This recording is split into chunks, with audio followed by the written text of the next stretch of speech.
You know, it's fascinating. Millions have believed that Apostle Paul defined Christianity, but imagine if that very same Paul was seen by a radical Jewish sect as a dangerous heretic. A literal spouter of lies. Yeah, that's wild. It's like flipping the narrative entirely, right? How do you see that playing out? Well, think of these ancient Dead Sea Scrolls, from a community often identified with the Essenes. They were apocalyptic, purity-obsessed, and totally separatist. Their whole setup by the Dead Sea was, all about strict ritual baths and adherence to sacred works of the law. They Right. saw themselves as the true community of God's people. I get that. The emphasis on purity and rigorous boundaries. So, what's the connection with Paul? The connection is in language. Both the scrolls and Paul use similar terms. For instance, where Paul calls his converts children of light, the scrolls divide humanity into the sons of light and sons of darkness. But it's, a different universe of meaning. For the Qumran community, being light means strict observance and, well, being ready for the end times. Yeah. But for Paul, it was more about breaking down boundaries, wasn't it? Bringing the Gentiles into the fold without the full burden of the Mosaic law. Exactly. It's like, on one side you have a hardened, almost monastic rule book where purity is enforced to the letter, and on the other, Paul's radical gospel tearing down barriers, declaring that faith alone justifies. It's a stark contrast. That makes me wonder, though, how did the works of the law factor into this debate? Oh, that's a key point. The scrolls, especially one known as 4QMMT, outline detailed halakhic rules. They argue that adhering to these, like ritual circumcision and calendar practices, will actually count as righteousness. Then you have Paul's argument in Galatians. A person is justified not by works of the law, but through faith. So basically, it wasn't just about good deeds in a vacuum. It was about marking boundaries that distinguish the faithful from the outsiders. Absolutely. And the intensity of that debate becomes even clearer when you consider communal practices. The Qumran community observed strict purity even during their meals, with rules that enforced separation and coded interpretations of Scripture through pesher. Meanwhile, Paul fights tooth and nail against such separations in Antioch and Corinth. That's interesting. It's like they were two different blueprints for what a sacred community should look like. One's insular and rule-bound, while the other is open and inclusive. Right on. And then there's the whole matter of the new covenant. The scrolls hinted at a new covenant emerging in the wilderness, a new, exclusive community bound by their own strict terms.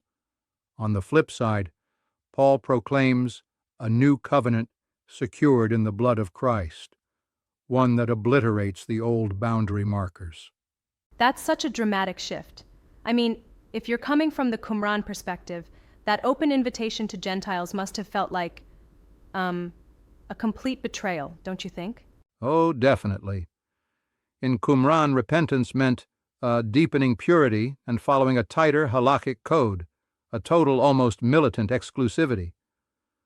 Paul, however, demolished those ritual barriers, lowering the drawbridge to let in outsiders.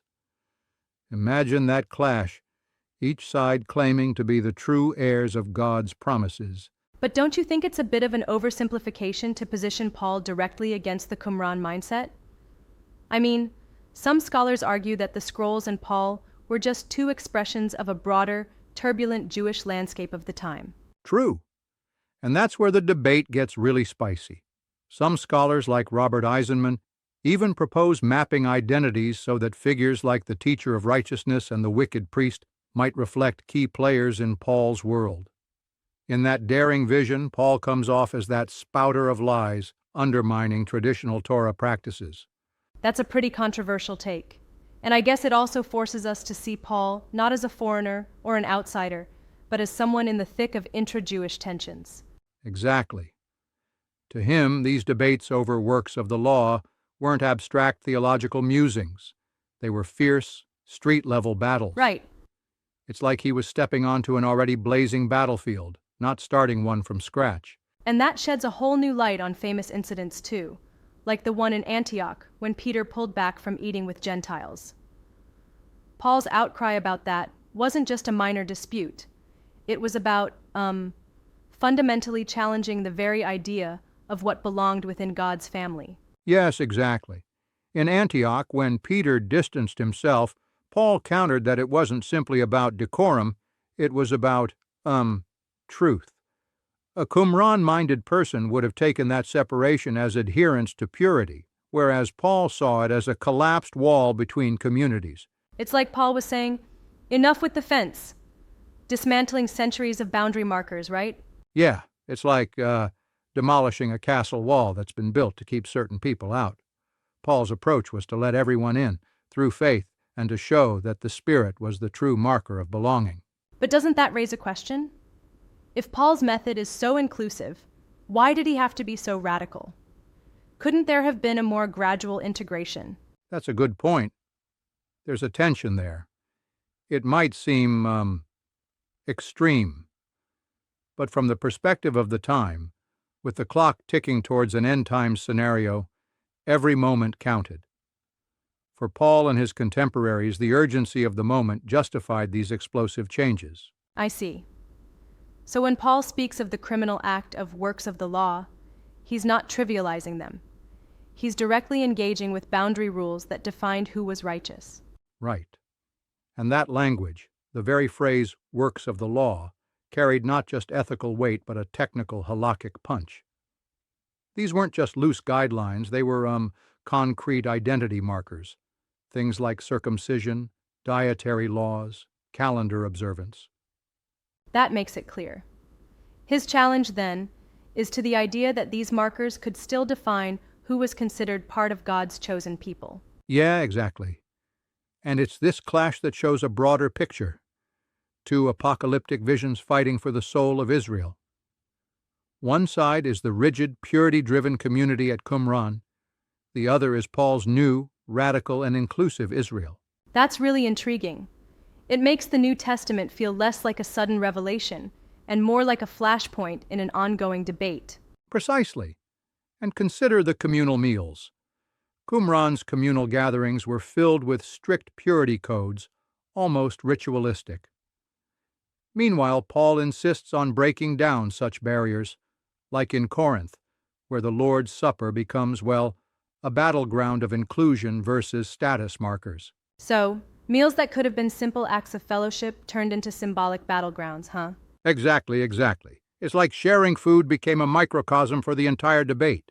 Who gets to be around the table and who is excluded by old codes of law? And when you think about the new covenant language, it really encapsulates the shift from strict ritual to a personal, spirit-based connection. Yes, it's almost as if the scrolls and Paul are two sides of the same coin, both urgently awaiting the end of days but with wildly different blueprints for survival. One clinging to tradition, the other shaking it to its core. So, where do mainstream scholars stand on this? Is there any consensus about these radical interpretations? Well, that's where things get a bit messy. Traditional scholarship tends to view the scrolls as distinctly Jewish documents, not directly encoding Christian figures. Scholars like John J. Collins and Lawrence Schiffman caution against too broad a mapping between these texts and Christian personalities, yet the parallels are tantalizing enough that the theory just won't die. I get that. It's like the evidence sits in that gray area between clear-cut histories and, speculative but intriguing parallels. Right. And this debate forces us to appreciate that Paul's letters weren't crafted in a vacuum. They respond to a whole host of intra-Jewish debates about purity, covenant, and identity. He's not just devising a new theory off the cuff, he's engaging with an already explosive dialogue. That really changes the way we read his writings, doesn't it? It's not him inventing a radically new gospel, but more like, participating in a long-standing internal battle. Precisely. And it also puts his famous conflicts into context, whether it's the incident in Galatia over circumcision or the contentious meals in Corinth. These were not abstract disputes, but direct challenges to the established markers of who counted as God's people. That kind of reinterpretation really reorients our understanding. Paul becomes more of a revolutionary figure, clearly embedded in Second Temple Jewish conflicts. Right. It's all about the end times urgency. Both Paul and the Qumran community were convinced time was running out, yet they couldn't have been more different in how to prepare for that final hour. And that, contrast is what makes this discussion so electrifying. Two visions, each claiming to represent the true future, but coming from such different regimes of thought. Yeah, exactly. In the end, whether or not Paul was the Spouter of Lies in Qumran eyes, what really matters is how these ancient debates over works of the law and boundary markers still challenge our modern reading of faith. It's a clash of traditions that reverberates through history, a reminder that the roots of our beliefs are much more complex than they sometimes appear. And, that's a powerful takeaway. Paul wasn't just an outsider coming in. He was a fiery force in an already turbulent end times Jerusalem. That really gives you, a new perspective on those well-known conflicts. Exactly. So the next time you hear about the perennial debate between faith and works, remember there's a whole dynamic backstory, a shadow war between different visions of what it means to be part of God's chosen people. Absolutely fascinating.